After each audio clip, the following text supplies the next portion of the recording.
Wow. This, my friends, is what we call not natural light. Hey everyone, I'm here for another video that has to do with books. As per usual, if I look tired and you're wondering why I'm filming this at night, it's because we have been moving. It's been a long process, but we are officially in the house, the apartment. We're in the apartment. What we really got to get to now is unpacking boxes. It's not gonna be fun. But that's not what I'm here to talk about. I'm here to talk about a reading wrap up. I've been wanting to do these monthly for my booktube channel, but I'm kind of weird. It's gonna bother me if I start like in the middle of the year. So I decided to just wrap up the entire first 9 months of this year.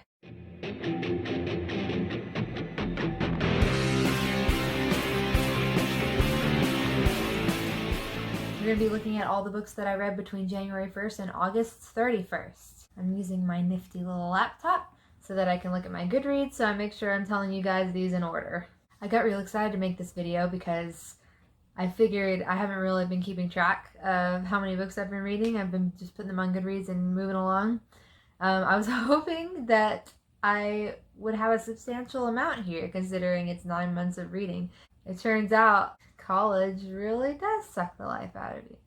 I'm just kidding, I loved college, but it definitely took away my reading time because I read 20 books in 9 months. I normally read between 40 and 50 a year. I have my goal set for 40. I'm still planning on hitting it. I'm just gonna have to read a little over a book a week to get there. But I'm planning to participate in a couple of readathons between now and October-ish, so I think I'll be able to catch up. They're so pretty.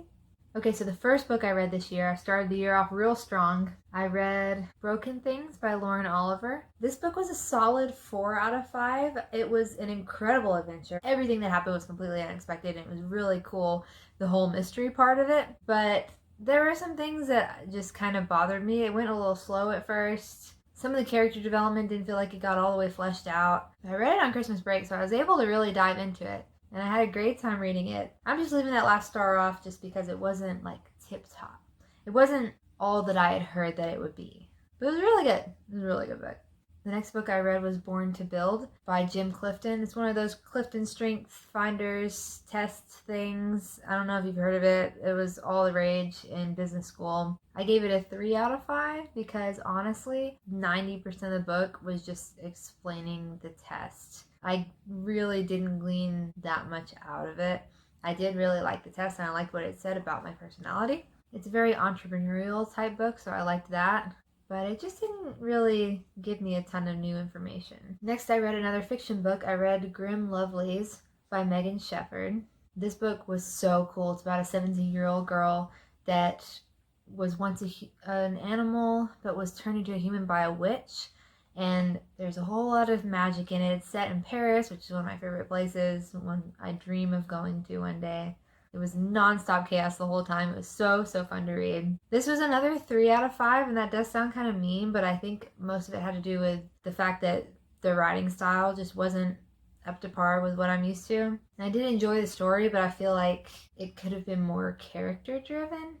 Next, I read Disciplined Entrepreneurship by Bill Aulet. I hope I said that right.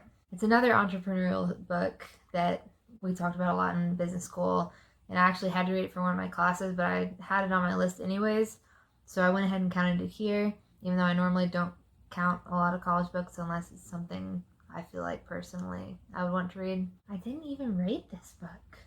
Why didn't I rate it? I remember being like between a 3 and a 4 stars.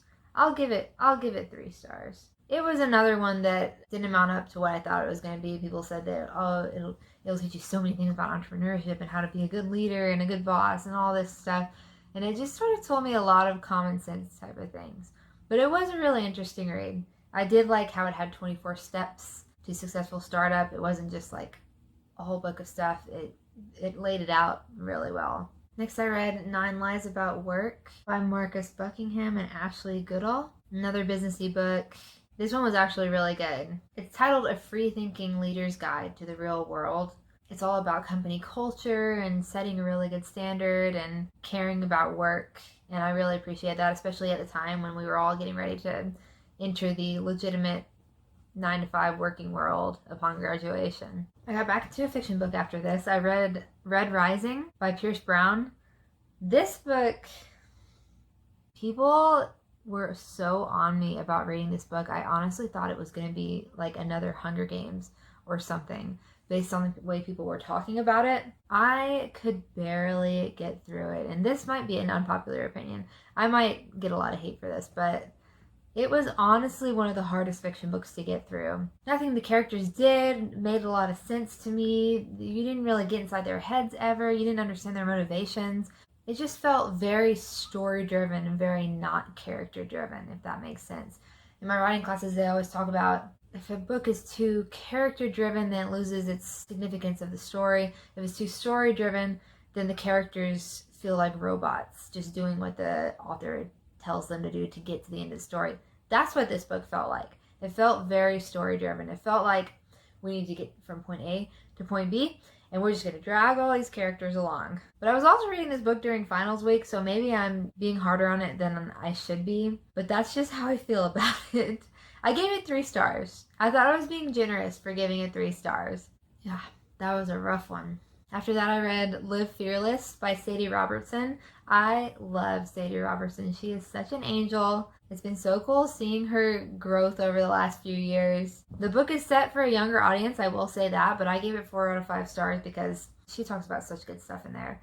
She really gets into like thinking about your purpose in life and caring about what you're passionate about, not being so driven by society standards, all the good stuff.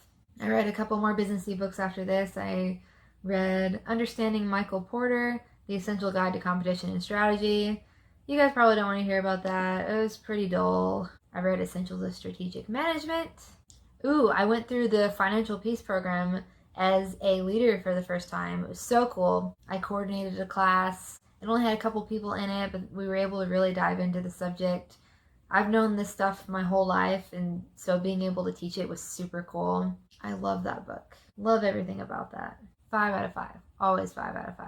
At this point, I was graduating from college, and so I dived back into the fiction side. I started with The Dark Descent of Elizabeth Frankenstein by Kirsten White. This book was definitely a 5 out of 5. It was such a creepy, strange sort of story, sort of a retelling of the Frankenstein story, but from a woman's point of view.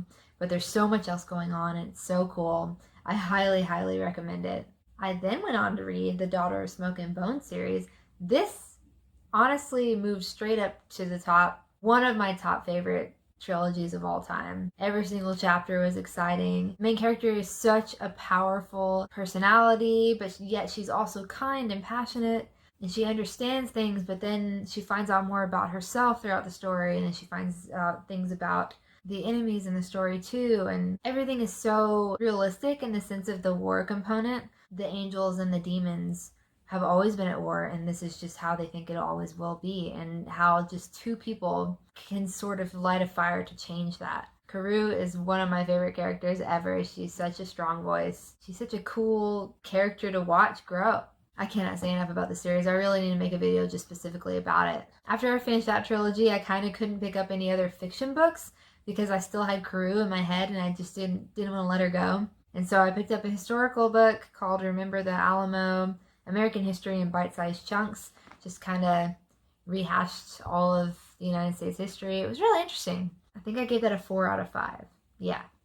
I then read The Lightning Thief and Sea of Monsters in the Percy Jackson series. I've never read the Percy Jackson series before, and I probably shouldn't say that out loud. As a reader, I get a lot of crap for 2 specific series that I haven't read yet. Percy Jackson and the Olympians, and the Harry Potter series. Don't hate me. I'm working through the Percy Jackson series right now, so I've read the first 2. Solid books. I gave them 5 out of 5. I have the rest, so I'm probably going to read those next. I'm probably going to speed through them in one of the readathons that I want to go to. I then read the book Saints, Becoming More Than Christians by Addison Bevere. I've heard a lot about this book, but I hadn't really heard exactly what it was about. But Addison was a guest star on one of the podcasts that I listened to, and he just spoke straight to my heart. It was just a subject that I really wanted to dive more into. And the book exceeded my expectations as far as what it dives into, as far as the Bible and being a Christian, and how modern day Christians can often damage the view of what Christians were meant to be.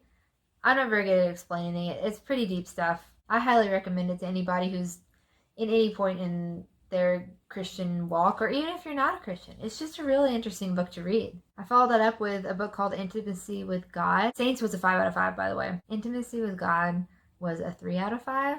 It's supposed to be a devotional over the book of Psalms, and it really didn't say anything that the book of Psalms didn't just flat out say. I didn't learn anything from it. I didn't glean anything from it. It's a nice devotional to have. It's sort of an easy thing to read every morning, but it just wasn't.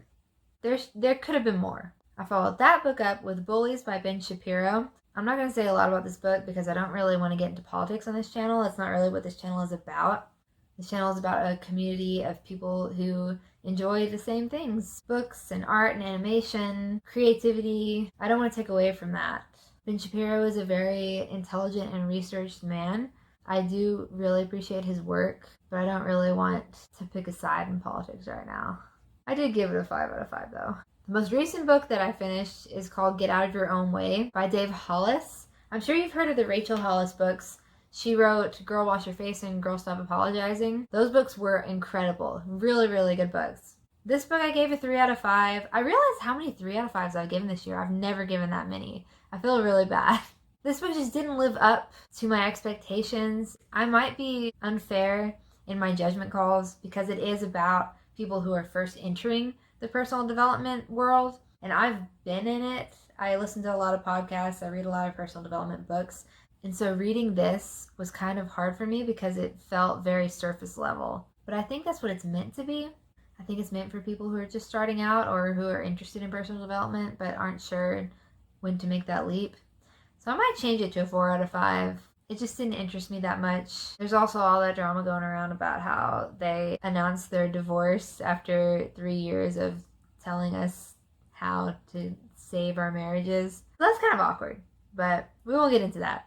And that is all the books that I've read so far this year. Only 20, but I'm going to catch up. Thank you so much for watching. Sorry that my bookshelf is not behind me. It's not up. All of my books are in boxes still, and it makes me very sad. I'm going to definitely do a bookshelf tour when I do get a bookshelf up. I got to find new bookshelves to buy because the last one was kind of built into my wall. I'm super excited to get started on all that. I'm super excited to get all of our stuff put out. But for now, we are going to bed.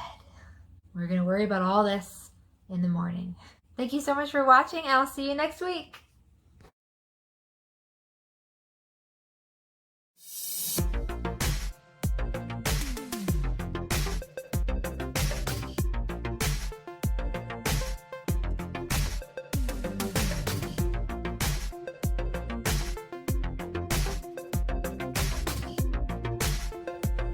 So I've been, wow.